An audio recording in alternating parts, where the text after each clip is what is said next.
So, ano nga ba yung sinabi ni Beyonce sa kanyang post, sa kanyang Facebook account, o na huhulog po itong TikTok po niya. So, alam naman po natin kung gaano karami ang supporters ni Beyonce, ma-TikTok man, ma-Facebook man, and especially sa YT.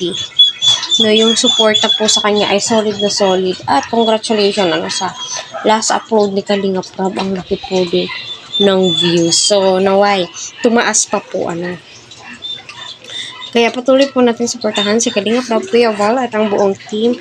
Please, wag po natin skip ang kanilang ads para sa ganun nga po ay marami pa po kababayan po natin ang kanilang matulungan and syempre ang kanilang malingap. So, ano nga ba yung mga pinupost ni Beyonce na tila'y nagpapahiwatig po ito bilang kay ads, syempre tayong mga viewers, ramdam naman po natin may mga punto naman din po yung mga post ni Beyonce. At isa pa, kung sincere si Edo sa kanya, willing to wait, makakapag-antay po talaga si Eds. Kasi alam naman po natin na ilang taon na pong single itong si Kalingap Edo, diba?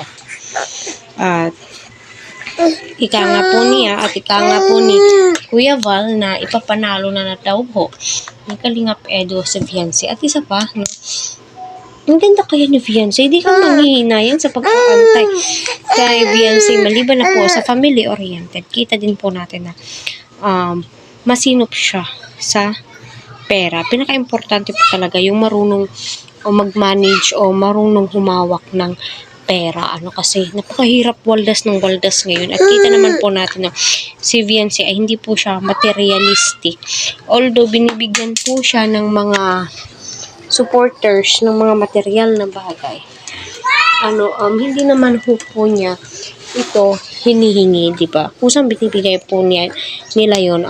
Alam naman po natin lahat na deserve po ni Beyonce mga blessings na ibinibigay nga po sa kanya. So, yun na nga po ika nga po ni Beyonce sa kanyang post na bata daw pa po sila at mag-aral na muna, diba?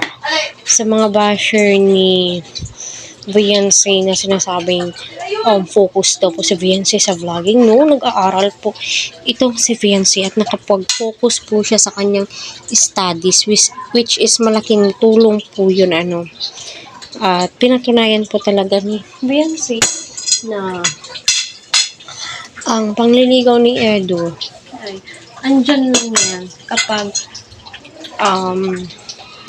willing si Edo talagang intayin siya. Na kay Edo naman din po yun. At na kay Beyonce naman po yun kung sasagutin niya agad si Edo, diba?